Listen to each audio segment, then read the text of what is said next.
Welcome back to Wargamer Shut Up and Jam Guide, and I'm Steve, and here's my faithful, loyal assistant, for the motherland, Mike, or Mikhail. We'll call you Mikhail for this one. Okay, yes, this is fine. We're going to talk about the contents of the Khador Battlebox, and that includes Lord Kozlov, Viscount of Skarsgrad. Is Viscount. Viscount, whatever. How you pronounce shit in your land? What? A Decimator and a Juggernaut. We're going to, as in kind of our standard fashion, we're going to talk about everything but the Warcaster first, and then we're going to talk about the Warcaster. So we've got the Juggernaut, which I am actually terrified of. The damn thing has 1,000,000 boxes. It's armor 20, like, you know, proper Khador Jack. It kill puny man very hard. He's super slow. He's not super slow, it's Khador in speed. Shut up. Super slow. He's got a POW 15 open fist. Woo. Crash you like little apple. Fair. And he's got a POW 19 critical freeze ice axe. All for the incredibly low points cost of 12. What the hell were they thinking? Like, they were thinking that they didn't want Khador Jacks to suck anymore. Like, what the... Because I can just imagine somebody easily just running like 5 of them and just walk forward. Thunk, thunk, thunk, thunk. Yep. Stab. I welcome our new Soviet overlords. I mean, he's not super flashy, but he doesn't have to be. He's just a tank with a big-ass axe. Cuts you in half with his Mat 7. Mat 7, you know, doesn't give fucks. Gained an inch of reach with the big heavy warjacks are better initiative. That's true. And that's pretty much all there is to him. I mean, I think in a Battlebox game especially, like, you can't get away from him. He throw you like little ragdoll. You should just pick up the Decimator and throw it. I don't know what else you could expect for 12 points. The thing just seems massive and awesome. I'm not even really a Khador fan, and I think that thing's amaze balls. Yep. It's pretty great. So we've got the Decimator, who also comes in at defense 10, armor 20, costs 16 points, so is 33% more expensive. They changed the Khador Warjack stat line from 412 6 4 10 20 to 412 7 4 10 20. Yeah. And so he has the same basic, like, he's got Rat 4, who cares, but he's got a ranged 10 gun with 2 shots at POW 15.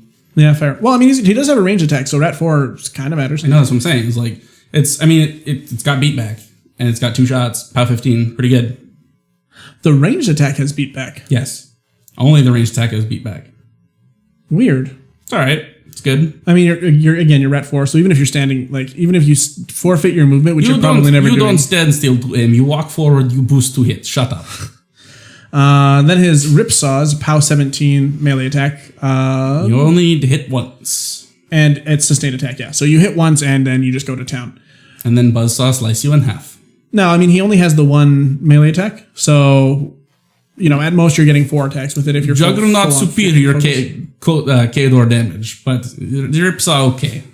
But I mean, the fact that you can walk up and like make dozer attacks is pretty sweet. Yeah, I mean, you can pop someone in the face. The question that I have though is the Decimator worth it compared to just taking another Juggernaut for less points?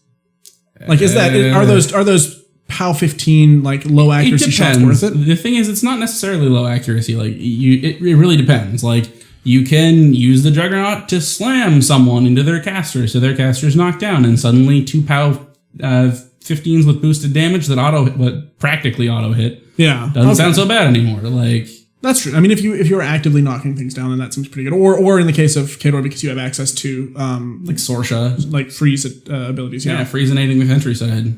Fair enough. I just think that, like, if your 12-point Juggernaut is the benchmark, it's really hard to stack up against that because you're like, well, we're paying more points. It's like, sure. But it fit nicely into their 28 point. I'm sure that's what it was, though. It had to have been. And then, of course, you've got the Warcaster. So in traditional Khadorian fashion, you only get 3 models, 2 of which are heavy warjacks, and the third is the Warcaster itself. He seems pretty cool. Kozlov's rad. So he's got Precision Strike, Sidestep, a POW 12 Magical Weapon Master attack. He's got Tough himself. Yep. For whatever reason. Defense 15, because why not? And Arm 17, so it's hard to deal with. Speed 6, 2-inch range. Let's look at his spell list. So he's got Avalanche, which he never cast. Well, no, hold on. I mean, okay, now to be fair, it is on a crit. But if you were able to knock something down with him, then you get more value out of the... Sure. Devastator, is it? Decimator. Decimator, that was close. corner case. I'm just saying it's possible. Like, he's only got 6 focus, so you're basically spending 4 on Avalanche. Yeah. Maybe. No. Okay. No. You've got Chosen Ground, so it's a self-cast control area range. Models in your battle group gain Pathfinder and Steady, so they can't get knocked down, which is nice. And don't give a shit about terrain. And don't give a shit about terrain. Of important note is he has tough. Fair enough. Yeah. Tough and Steady. Then you become invincible with the rig die. That's some bullshit, is what it is. Let's just fish. Fucking. Anyway, then you've got Fury. Target friendly faction model / unit gets +3 to damage rolls, but suffers -1 defense. You're already at 10 defense. Nobody cares if you go down to 9. Like that's not even a drawback at this point. Yep. So +3 melee damage rolls. It is a drawback when you throw it on himself to make the murder on his own. That's true, but I mean, POW 15 Weapon Master is scary. You kill them at that point. Razor Wind, you probably never cast. Nope. It's a range 10, POW 12. Cost boring spell, no one casts it. Yeah, pretty much. Tactical Supremacy, you might cast. You will cast. Target friendly faction model / unit gains reposition 3 inch at the end of the activation. If it didn't run or fail a charge, you get to advance it to 3 inches. This means that the Decimator can advance almost as fast while shooting as it could just running. That's pretty sweet. And then his feat on rush. Super good. Friendly faction models currently in his control range gain +2 speed and unyielding. So good. If they're engaged with an enemy model, gain +2 armor. So brings them up to armor 22, +2 speed. That's pretty nice. So I mean, let's take stock of this for a moment here. His feat should basically just be called Erection Sploosh. Because that's like it's all you could possibly ask for. Like on his feat turn, I have to imagine you're probably just like maybe you throw up Chosen Ground on yourself, you throw up Tactical Supremacy. Chosen Ground and Tactical Supremacy are already up, sir. They're upkeep spells. Fair enough. You've got Tactical Supremacy up on the Warjacker, probably the Juggernaut. You have Tax up on the Decimator. You have Fury on the Juggernaut, man. Come on. Well, no, but I'm thinking in terms of like ultimate threat range. So like it can move 4, run 8. No, it can't. Tactical you don't get to reposition if you run. Oh, okay. So what about charge? Oh no, but you can't fail the charge. You have to succeed in the charge. You're thinking about this all wrong. You're like, oh, we gotta engage things. We gotta make threat. No, you just kill everything. You feat and then everything dies and you win the game. Because the thing is, like, because you get unyielding, to me it seems like you want to just like that'll be used to get everything there. That's a backup plan, okay? Like, okay, well let's see. So your Juggernaut's going to be speed 6, charges 9 with another inch of reach, so 10 inch. Hits at PS 22 because it's got Fury. Yeah, that's pretty true. So it kills whatever it touches. Yeah, I mean, like you've got hitting power. I guess the thing is, like, the first couple turns, you're basically just, like, walking and or running up. Yeah. In traditional Khador fashion. Yeah, sure. And the thing is, like, let's say somebody does have a way of dealing with your heavies and they kill them both. He could just go there and do it himself. Yeah, man. He's got, like, fucking 13-inch personal threat on a feat turn. With sidestep and precision strike. Oh, yeah, sorry. Sidestep means he has actually kind of more close to 15-inch personal threat. And he'd have POW 15 weapon If master. he has Fury up on himself, sure, yeah. I don't know why you wouldn't. I don't know. Focus efficiency. Like if it was already up on something else. Okay, fair. And it might be more effective to just have 3 more attacks at POW 12. Fair enough. Yeah, I'm not seeing a problem with him. Plus, he's basically invincible at that point if he doesn't have Fury up. He's like, oh, I'm defense 15. I'm armor 17. Armor 19. I can't be knocked down. And I'm tough, so I'm just gonna roll 5s and 6s for the rest of your game. Now, the thing I think is interesting is Fury's not just limited to warjacks. So, What were those guys? Doom Reavers? Yeah. I mean, they're hitting at like what, POW 13 weapon masters? Something like that. I mean, here you go. Here's three more melee damage. Yeah, put them on those, or Man o' Wars, or Manhunters, or like pretty much Iron Fangs. Like there's tons of good options. And then I mean, I think his feet, well, I mean, it'll get you there. So I don't see any problem with him. I think that maybe I don't know that he'd be used a lot in like an infantry spam list necessarily. Sure, his feat affects all your infantry. I guess, but I mean, I guess it depends on what you want to be doing with the infantry, which infantry you take. Like maybe if you took like the Doom Reaver spam and were like, here's 1 million Doom Reavers. But the thing is, you can only throw Fury up on like 2 units effectively, right? No, but you feed and you run up like 2 units of Iron Fangs, and it's like, okay, by the way, now you can't do anything because there's Iron Fangs in your face with like 37 armor. Well, you'd probably use Black Dragons for that, to be honest, because they have the mini feat that they can use and run. Okay. What armor would they get up to? Like 20, something like that. That's pretty good. Yeah, I mean... 20 after running 16 inches. He seems like yet another super solid Warcaster in a stable of super solid Warcasters. So, right. I mean, in fairness, there were actually a bunch of Khador casters that were like meh before. Yeah?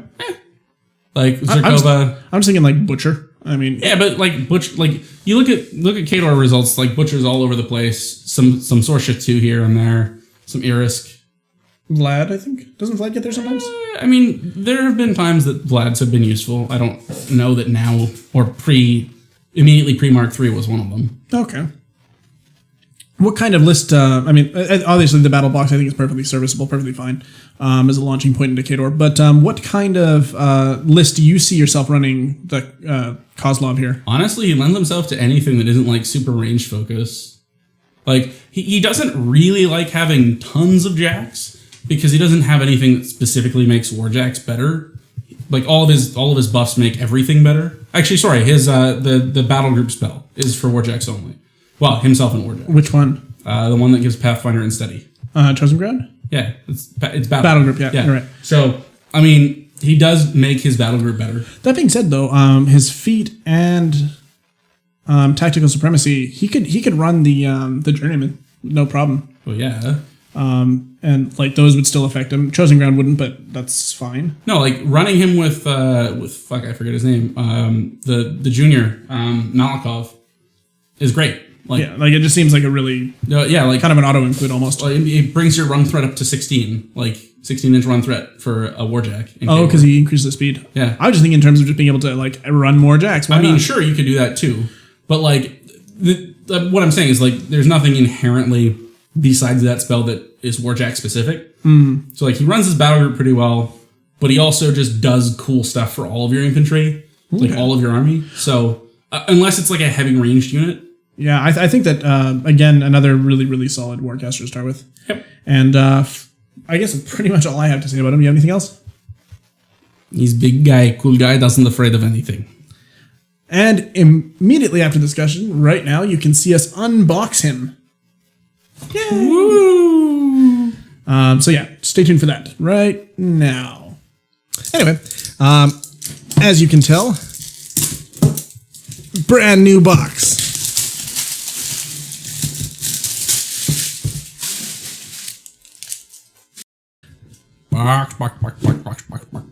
So again, instead of being a completely disposable box, it's nice that we can slide this off and it's all good. Oh baby. Comes with your Prime Rules Digest. So full color, semi-gloss rule book, which is this is the first time they've included this in the starter product. So that's Maze Balls. It's pretty good. It comes with a rules measurer that is a rules measurer? What the fuck? I'm the zombie. What the hell? The fuck is a rules measurer? Well, you know, this is how much you've exceeded the rules by. This is how much you've cheated. You've cheated by 17 inches. Like, fuck. Well, no, we'll give them the 1 inch. But anyway, so this is made of like a laminated paper. So it'll last you the first couple of games, and then you'll probably get tired of using that and want to use a measuring tape anyway. The Khador Introductory Guide comes with a few interesting things about this book, actually, that I really like. So it does give you a bit of a fluff primer. It gives you like a short story that lasts like 5 or 6 pages. About Kozlov. About Kozlov. The Warcaster, who is presumably included in this box. Yeah, well. It comes with battle group tactics, so just telling you like a brief overview of how you can use each of these jacks. And Kozlov comes with how they suggest you expand and how they suggest you grow your force, but we're actually going to be doing a expansion video series to these videos where we're going to walk you through what we think your next purchases should be and why. Yeah, so read the story and throw this away. You don't need it. Some painting and modeling stuff, and actually the most important thing I think is the actual paint guide. So it actually gives you the exact colors that they use and in which way they use the layers. So if you're like, oh, I really want to paint up my Khador to look exactly like they're on the box, this will tell you how to get there. So I really like that they include this. Makes this booklet not just a throwaway thing. We get our 24 by 24 inch mat thing. Also known as 2 by 2 feet. Also known by 2 by 2 feet. Or as, yeah. It is also made of the same kind of laminated paper as the rules measurer, and it's actually pretty high quality, so it is double-sided. The letters and numbers on the one side of it correspond to one of the 11 basic training missions that will get you started and teach you how to play the game if you're unfamiliar. So this is definitely something that you're going to probably get 10 or 11 uses out of, hopefully. Basic training guide. Another thing that I'm pleasantly surprised with, actually, gives you 11 missions on the various kind of aspects of the game and gets you learning how to play the game. Learn to play the game. Learn to play the game. And also it includes, you can cut them out or photocopy, whatever you want to do, a page with the, I don't know why they give you sample templates, like the... Don't be a total scrub. Like the 30, 40, 50 millimeter base size. Either to proxy or to, use as proxy bases in your war machining endeavors. Yeah, I guess. I mean, also you could use these along with the back page instead of using models. I kind of think that's the intent, actually. Yeah, so you could, if like, let's say you already know how to play the game, you could actually just toss this to somebody who doesn't, and they could learn how to play through this, or at least in a rudimentary sort of way. But your large template, large or small, medium, large, and as well as your spray template are all in here. You will want a physical, like, plastic template at some point, but this is still a nice way to do it for the interim. I mean, if you're one of those people who has like an acrylic cutting thing or a 3D printer or something, you just use that as a guide and make your own. Also works too, yeah. But hey, I mean, you could also probably do one out of like cardboard or something. Yeah, like glue it onto cardboard, cut it out, that kind of thing. It's not as cool. Well, with the acrylic, you can see through it still. Yeah, that's true. 4 D6 dice, black dice, white pips. Le dice. Pretty straightforward. Le dice. We've got our 10 focus/fury tokens along with 3 spell tokens. So this is a nice little addition. Le tokens. You'll find that those are super useful. And then we've got our cards. The card. The back card in here is a wall template, so you can actually fold it up and it'll be a wall for some of your early games. This is interesting and a little bit different. Plastique. The plastique. So this is your Kozlov here. Now included in every Khador box, a bonus Warcaster. That's his name, isn't it? Yeah, it's Kozlov. Okay. Then we've got our 2 heavies. Now they've included them just in this one big ass bag. So you want to be a little more diligent about how you're building them. Although I guess the big difference is the arms, isn't it? Yeah. Like, are the heads even different? The heads are different. Okay, so yeah, you want to pay a little bit of attention when you're building this because they didn't separate them out for you. Yeah. Which I think might be a little bit of a mistake for new players. I mean, sure. Assuming they've never played. It's possible that they separated like the kit specific things, but I don't know. Nope, both the heads are inside the same little tiny baggie inside of the big baggie. All right, well, look carefully at the pictures and make sure you get the right heads on things, because otherwise you're lame. Otherwise, they are the same kits that you could buy in retail stores for a lot more money. Mm-hmm. So that's pretty awesome. That's pretty much it for the unboxing. Any thoughts on the Khador box? Soviet power crush little puny man. The Warcaster actually looks like a really nice sculpt as well. Like he's a cool guy. He isn't afraid of anything. He's well done. Better than the an early Mark II characters. So that's pretty sweet. And it's all plastic, so none of this metal bullshit inside of the box. He's red. Of course, you're gonna need glue and clippers and a slicey thing, knife. Probably slicey thing. That's awesome. Hey, I mean, I'm not wrong. It slices, it dices, it cuts your dick off. Please don't cut your dick off. Disclaimer: this channel does not advocate cutting your dick off. Anyway, that's it for our Khador Battlebox unboxing. Please like, comment, subscribe, enslave your friends, tell them that they need to play this game, and... Wargamer Shut Up and Jam does not advocate the use of slavery in any form, including enslaving your friends. Unless you're playing Cricks. Legal disclaimer. Come check out the Connection Games and Comics. We have the largest selection of War Machine and Hordes miniatures in the Lower Mainland. War Machine Wednesdays and Sundays, with tables and terrain to play your game.